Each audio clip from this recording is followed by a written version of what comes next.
ভোটের রায় আমরা পেয়েছি 57 জন বিপ্লবীর রক্তের বিনিময়ে। যদি সেই রক্তের সঙ্গে গাদ্দারি করা হয়, আমরা রক্তের সম্মান রক্ষা করার শপথ গ্রহণ করতে চাই। দেশের 12টা বাজবে আর আমরা বসে বসে আঙুল চুষবো। সব থেকে মনে হচ্ছে আরেকটা অনিবার্য বিপ্লব আসন্ন। এই বিপ্লবের জন্য আমি আপনাদের সবাইকে প্রস্তুতি নিতে আহ্বান জানাচ্ছি। বিএনপি চমৎকার, তোমরা নতুন স্বৈরাচার।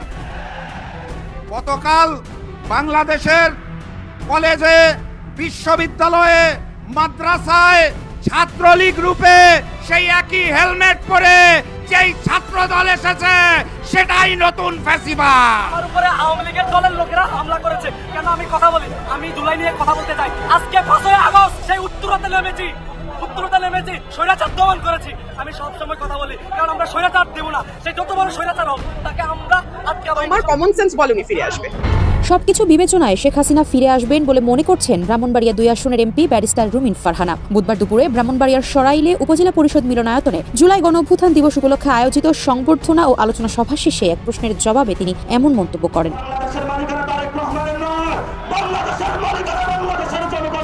রহমান, আপনি আপনার একমাত্র লাঠিয়াল বাহিনী ছাত্র দলকে দিয়ে আমাদেরকে চ্যালেঞ্জ করেন। মাথায় রাখবেন, আপনার মতো আমরা দেশ থেকে পালিয়ে গিয়ে রাজনীতি করি নাই। আমরা এদেশে থেকে তিলে তিলে মার খেয়ে রাজনীতি শিখেছি। এমন জবাব দেওয়া হবে, 5 বছর তো দূরের কথা, আগামী 1 বছর আপনি টিকতে পারবেন কিনা আপনি সেই হিসাব সবার আগে করেন। আসসালামু আলাইকুম বন্ধুরা, নতুন একটি ব্রেকিং নিউজে আপনাকে স্বাগত। দেশ ও প্রবাস থেকে যে বা যারা আজকের এই তথ্যবহুল আলোচনা সমৃদ্ধ ভিডিওটিতে ক্লিক করেছেন তাদেরকে আন্তরিক ধন্যবাদ।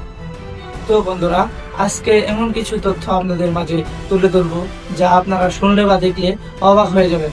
আপনাদের গা শিউরে উঠবে, চোখ কপালে উঠতে বাধ্য হবে। তো বন্ধুরা, ভিডিওটিতে একটি লাইক দিয়ে চ্যানেলটি সাবস্ক্রাইব করে চলুন পুরো ভিডিওটি দেখে আসি। ছাত্রদল ও যুবদলের সন্ত্রাসের পরেও, শিবিরের উপর ভয়ানক নৃশংস মধ্যযুগীয় বর্বর হামলার পরেও, ওপেন হামলার পরেও জামাত ইসলামী দায়িত্বশীল রাজনীতি করছে। শুধু দায়িত্বশীল না, সর্বোচ্চ দায়িত্বশীল এবং আত্মসংযমের রাজনীতি করছে। দর্শক, পরিস্থিতি যেদিকে যাচ্ছে তাতে 111 ঘটতে বেশি সময় লাগবে না। যেমন ঢাকা আলিয়া মাদ্রাসার প্রিন্সিপালের উপর বিএনপি, ছাত্রদল, যুবদল সন্ত্রাসীরা তাকে হত্যার উদ্দেশ্যে যেভাবে হামলা করেছে, তার মাথায় যেভাবে ভয়াবহভাবে আঘাত করেছে, এতে তার মৃত্যু ঘটা একদম স্বাভাবিক ছিল। তো এরকম আঘাত করতে করতেই দেখবেন যে হঠাৎ একজনে নাই হয়ে গেছে। তারপরে কি সেনাবাহিনী বা নানান গোষ্ঠী আঙুল চুষবে? বাংলাদেশে সরকার দলীয় লোকজন, সরকারি লোকজনকে এভাবে কুপিয়ে হত্যা করবে? ঢাকা আলিয়ার প্রিন্সিপাল একজন বিসিএস ক্যাডার, তো তাকে এরকম কুপিয়ে মেরে ফেলবে সরকার দলীয় সন্ত্রাসীরা? অথবা ঘটনা আরো ঘটে যেতে পারে, যেমন বিশ্বজিৎ হত্যাকাণ্ডের মতো ঘটনা প্রায় ঘটে যাচ্ছিল সেই পুরান ঢাকায়। ন্যাশনাল মেডিকেলে ঢুকে রোগীর স্বজনদের, রোগীদের বেধড়ক পিটিয়েছে ছাত্রদল সন্ত্রাসীরা। কত বড়! ওদেরকে যদি সন্ত্রাসী না বলেন তাহলে আপনি অপরাধ করবেন, কারণ যারা মেডিকেলের জরুরি বিভাগে ঢুকে ভয়াবহ হামলা করে তাদেরকে কি বলবেন?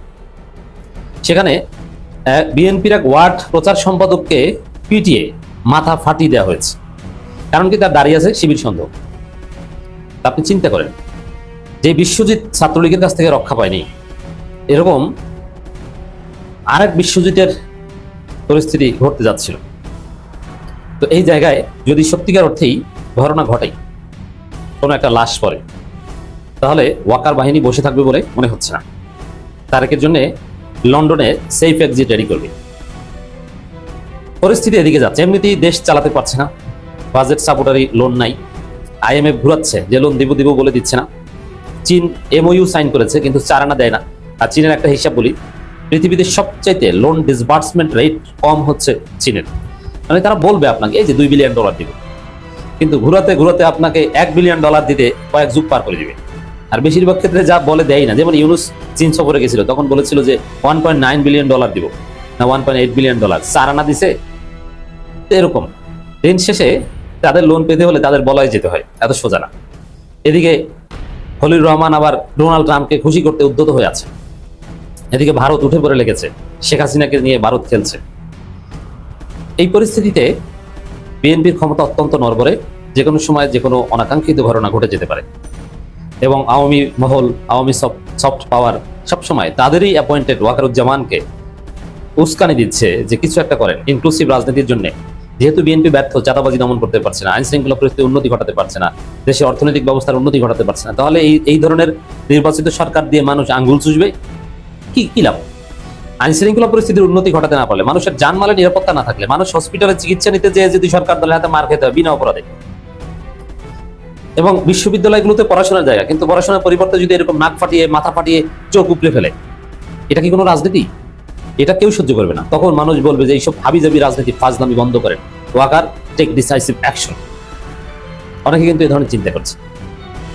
তো বিএনপির সন্ত্রাস না থামলে 111 অনিবার্যভাবে ঘটবে, আর যদি ঘটে শুধু বিএনপির সন্ত্রাসের কারণেই ঘটবে, বিএনপির ব্যর্থতার কারণেই ঘটবে। এর পূর্ণ দায় বিএনপিকে নিতে হবে। অতীতে বাংলাদেশে মানুষের ভোটাধিকার হরণ, এই ভোটাধিকার হরণ, তত্ত্বাবধায়ক সরকার ব্যবস্থা বিলুপ্তকরণ, সবকিছুর জন্য মৌলিকভাবে দায়ী বিএনপি। জাতীয় নেতাদের ফাঁসি, মাওলানা নিজামী, মুজাহিদ, আলী হাসান মুজাহিদ, কাদের মোল্লা, কামরুজ্জামান, মীর কাসিম আলী, সালাউদ্দিন কাদের চৌধুরী, আব্দুল আলিম, এদের যাদের ফাঁসির রায় বা ফাঁসি হয়েছে, সবকিছুর জন্য দায়ী বিএনপি। কারণ কি? বিএনপির ভুলে 111 তৈরি হয়েছে। বিএনপি যদি বিচারপতিদের বয়স বাড়ানো, ভুয়া ভোটার তালিকা তৈরি, একটা একতরফা নির্বাচনের চেষ্টা 2006 সালে না করতো, তাহলে 111 ঘটতো না। বিএনপির ভুলে 111 ঘটেছে, আর সেই 111 এসে জাতীয় নেতাদের ফাঁসির ভিত্তিপ্রস্তর স্থাপন করেছে। সেই 111 এর হাত ধরেই হাসিনা ফ্যাসিস্ট সরকার কায়েম করেছে, এবং বিএনপির দেখানো পথ ধরেই বিএনপি আওয়ামী লীগ তত্ত্বাবধায়ক সরকার খেয়ে দিয়েছে, একদম পুরোপুরি ফ্যাসিস্ট হয়ে গেছে। তার মধ্যেও আবার বিএনপির ব্যর্থতার ফলে হাসিনা টিকতে পেরেছে। বিএনপি আন্দোলন বিক্রি করে দিয়েছে, আন্দোলনের ঘোষণা দিয়ে রাজপথে কোনো কর্মসূচি বাস্তবায়ন না করে তারা ঘরে ফিরে গিয়েছে। এই যে বিএনপির ব্যর্থতা, এর জন্যই তো দেশের এই ভয়াবহ পরিস্থিতি। অতীতে যেরকম বিএনপি দায়ী বাংলাদেশের সব সমস্যার জন্য, আওয়ামী লীগ তো দায়ী, আওয়ামী লীগ তো করেছে, কিন্তু বিএনপির ব্যর্থতা এখানে আছে। ঠিক তদ্রুপ এবার যদি 111 ঘটে, এর দায় পুরোপুরি বিএনপিকে নিতে হবে। আর এবার 111 ঘটলে মনে রাখবেন যে বাংলাদেশের রাজনীতিতে আর কোনোদিন পিওর ডেমোক্রেসি আসবে না। এমনকি বাংলাদেশে তখন পাঠচক্রগুলোতে, সেমিনারগুলোতে আলোচনা হবে যে গণতন্ত্রকে ধুয়ে আমরা পানি খাবো না কি খাবো, গণতন্ত্র তো ফেল করেছে। অতএব লাগবে না ওয়াকার, আপনি চালান, কোনো নির্বাচন নেই। নির্বাচনের পরিবেশ যেদিন হবে হোক, সেটা 15 বছর 20 বছর পর, তখন নির্বাচন হবে। আর যদি নির্বাচন হয়ও, ওই যে পাকিস্তানের মতো, সেনাবাহিনী যদি চায় ক্ষমতায় থাকবে, যদি না চায় তাহলে 1.5 বছর 2 বছর 2.5 বছর 3 বছর 3.5 বছর মাথায় ক্ষমতা ছেড়ে চলে যেতে হবে। কোনো সরকার মেয়াদ পূর্ণ করতে পারবে না। সেনাবাহিনীকে সন্তুষ্ট করে যতদিন থাকা যায় ততদিন এই পরিস্থিতি তৈরি হবে। তো দর্শক, বিএনপির যে এই সন্ত্রাস, শিক্ষা প্রতিষ্ঠানকে উত্তাল করে তোলা, আর বাংলাদেশের রাজনীতির ভবিষ্যৎ কোনো বাক বদল যদি হয়, তাহলে শিক্ষা প্রতিষ্ঠানকে ঘিরেই হবে, বিশেষ করে ঢাকা বিশ্ববিদ্যালয় সহ প্রথম সারির বিশ্ববিদ্যালয়গুলোকে কেন্দ্র করে। আর একটা বিষয় খেয়াল করেন, জগন্নাথ বিশ্ববিদ্যালয়ের এই ঘটনার সূত্রপাতটা কি নিয়ে? সেনাবাহিনী নিয়ে এবং চাঁদাবাজি, টেন্ডারবাজি নিয়ে। শিবির সহ সাধারণ শিক্ষার্থীরা চায় জগন্নাথ বিশ্ববিদ্যালয়ের হল সহ দ্বিতীয় ক্যাম্পাস নির্মাণ যে বিরাট কর্মযজ্ঞ, এটা সেনাবাহিনী করুক, কারণ তাদের বিশ্বাস সেনাবাহিনী করলে দুর্নীতি হবে না, অব্যবস্থাপনা হবে না, কাজের কোয়ালিটি মেনটেন হবে। আর ছাত্রদল চায় যে না, স্বাভাবিক টেন্ডার প্রক্রিয়ার মধ্য দিয়ে কাজটা হবে। আর কেন? যে সেনাবাহিনী কাজটা করলে সেখান থেকে চাঁদা খেতে পারবে না। আর এটা একজন ছাত্রদল নেতার জীবন মরণ প্রশ্ন। কারণ যদি এই প্রজেক্ট থেকে সামান্য % টাকাও যদি চাঁদা পায়, তাহলে তারা ধনী হয়ে যাবে, তাদের জীবন ওই টাকা দিয়ে চলে যাবে। আর সেনাবাহিনীর কাজটা পেলে 1 টাকাও খাওয়া যাবে না। সেনাবাহিনীকে কাজ দেওয়া যাবে না, এর বিরুদ্ধে ছাত্রদলের অবস্থান এবং ছাত্রদলের হামলা। এটা সেনাবাহিনীর আত্মসম্মানের কিন্তু একটা প্রশ্ন।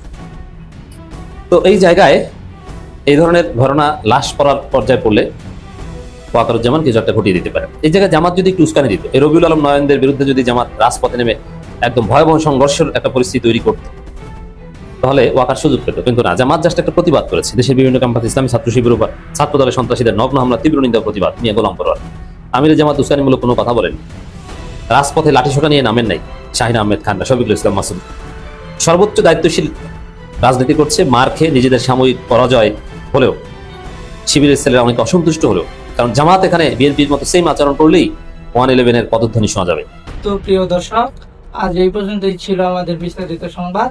যদি আপনাদের কাছে এই তথ্যগুলো ভালো লেগে থাকে, তাহলে আমাদের চ্যানেলটি সাবস্ক্রাইব করে ভিডিওটি একটু শেয়ার করে আমাদের পাশেই থাকবেন। তো বন্ধুরা, আপনারা ভালো থাকবেন, সুস্থ থাকবেন। আজকে এই পর্যন্তই বিদায় নিচ্ছি। আল্লাহ হাফেজ।